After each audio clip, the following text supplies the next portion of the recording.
Hello everyone. पिछली video में मैंने आपके साथ चैप्टर रिप्रोडक्शन के दो important topic do organism create exact copies of themselves और इम्पॉर्टेंस ऑफ वेरिएशंस के कुछ क्वेश्चन जो है वो डिस्कस किए थे। ये दोनों टॉपिक बहुत इंपॉर्टेंट है और इस पूरे चैप्टर में सबसे ज़्यादा क्वेश्चन जो ट्रिकी क्वेश्चन जो है वो इन्हीं टॉपिक से पूछे जाते हैं।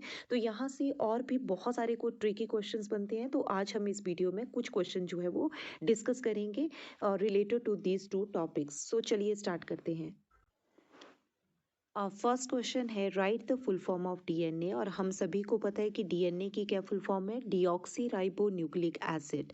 सेकेंड क्वेश्चन है state the role of DNA in cell nucleus.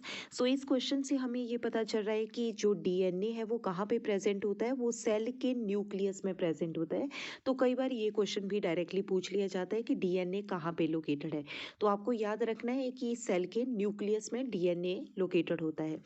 So role क्या है डीएनए का? It is a informational source for making protein.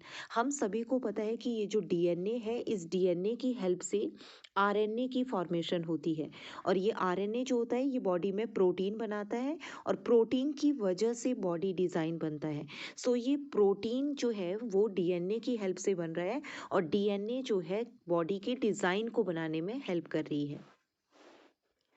Third question is what will be the after effect if the information of DNA is changed?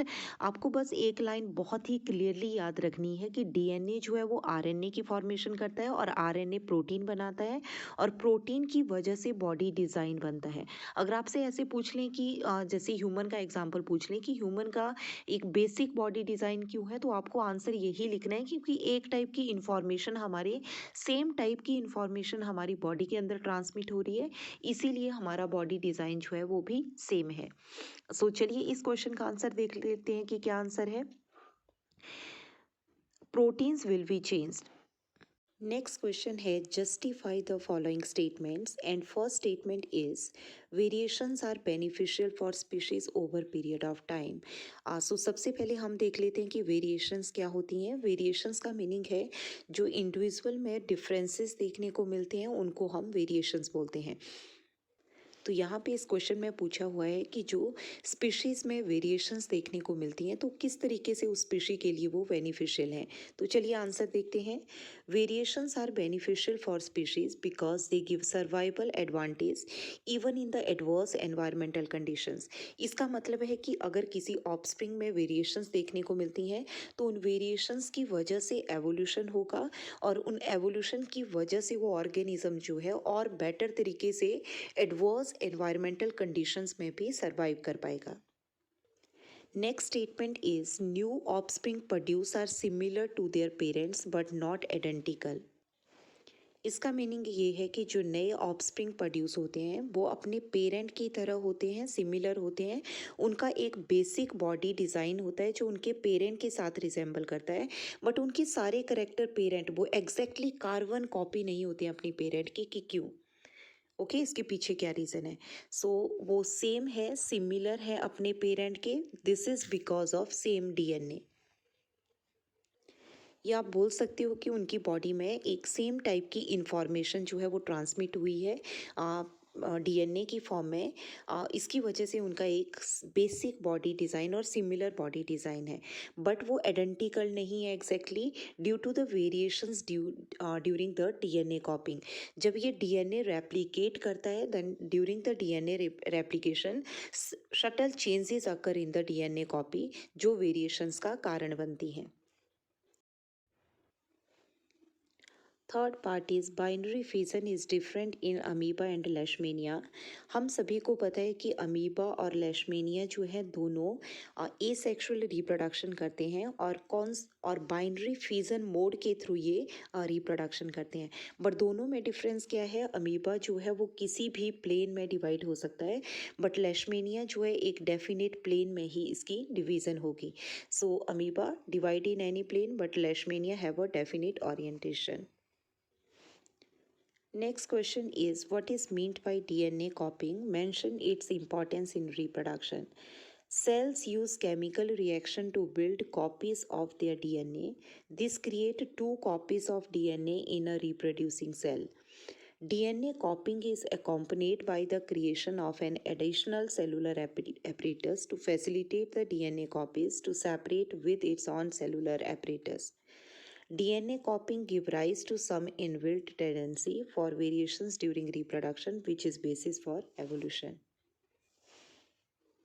What it means that during the cell division, जैसे for example ये एक cell है, cell के nucleus में DNA पड़ा हुआ है, अब इस सेल ने रिप्रोडक्शन करनी है, सेल ने 2 सेल बनाने हैं, तो सबसे पहले ये अपने साइटोप्लाज्म की डिवीज़न नहीं करेगा, बट सबसे पहला इवेंट क्या होगा, ये अपने डीएनए की एक और कॉपी बना लेगा, अपने डीएनए को रेप्लिकेट कर लेगा, एक और कॉपी बना लेगा।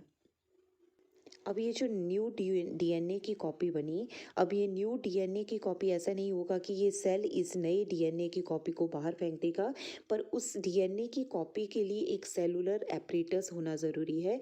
तो अल्टीमेटली जो है साइटोप्लाज्म जो है और न्यूक्लियस दोनों की डिवीज़न होगी और 2 डॉटर सेल जो है वो प्रोड्यूस हो जाएंगे। अब यहाँ पे इम्पॉर्टेंस पूछी है कि क्या इम्पॉर्टेंस है इसकी, तो सिंपली आप लिख सकते हो कि डीएनए कॉपी जब बनती है, एक नई कॉपी जब डीएनए की बनेगी, तो इसमें कुछ वेरिएशंस देखने को मिलती हैं और इन वेरिएशंस की वजह से क्या होता है, एवोल्यूशन होता है।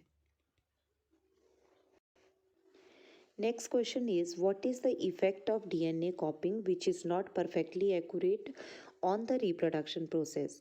How does the amount of DNA remain constant through each new generation is a combination of DNA copies of 2 individual.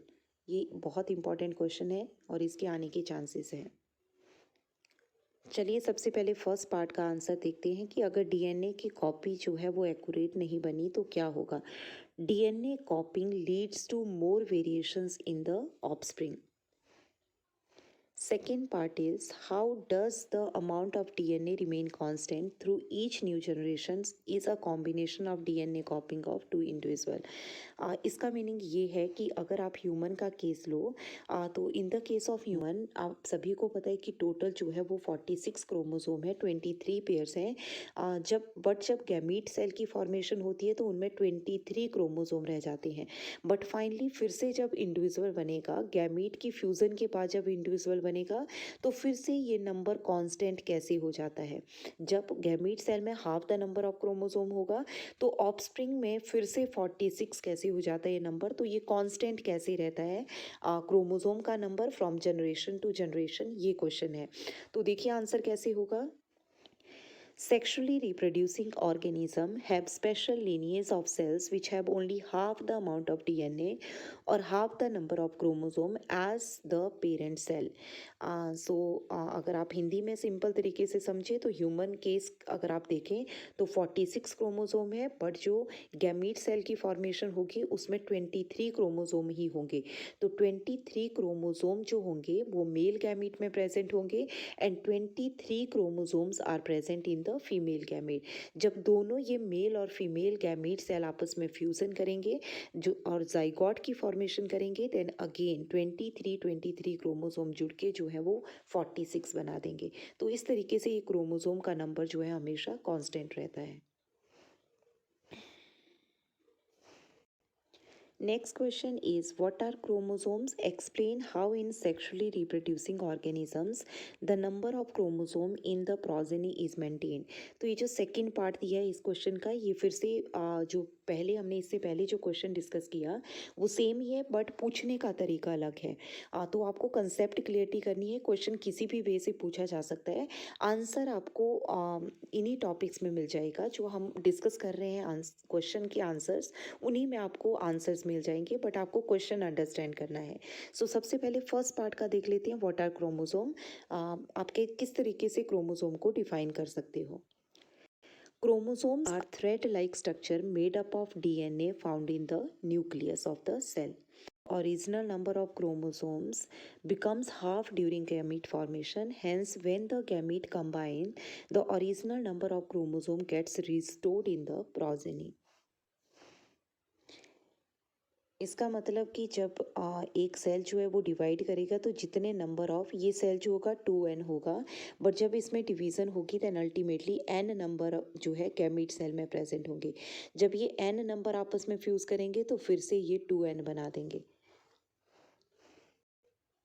Next is the consistency of DNA copying during reproduction is important for the maintenance of body design feature. Support this statement with two arguments. So the two arguments are, first one is DNA copying is an essential for formation of additional cellular apparatus so that when DNA copies separate, each cell gets its own cellular apparatus. Second is the process of DNA copying result in the variations each time. As a result, DNA copies generated will be similar but may not be identical to the original. Explanation हम पिछले question में कर चुके हैं, तो आप ये देख लीजिए कि किस तरीके से आप आंसर जो है इसका लिखोगे। Next is the chromosomal number of the sexually producing parents and their offspring is same. Justify this statement. CBSE 2014 का क्वेश्चन है। In the sexual reproduction, fusion of male and female gametes take place. These germ cells gametes contain half the number of chromosome compared to non-reproductive body cells. और ये non-reproductive body cell जो है इनको somatic cell बोलते हैं। Reproductive cell को छोड़ के बॉडी में बाकी जितने सेल हैं वो सोमैटिक सेल हैं, और सोमैटिक सेल जो है वो 2n नंबर होते हैं, डिप्लॉयड होते हैं। बट जैसे ही बॉडी में गैमीट सेल की फॉर्मेशन होगी, गैमीट सेल हमेशा जो है वो हैप्लॉइड नंबर में होते हैं और इनको n से डिनोट करते हैं। When the male and female gamete cell fuse at the time of fertilization, it restores the original number of chromosome of the parents, ensuring the stability of species.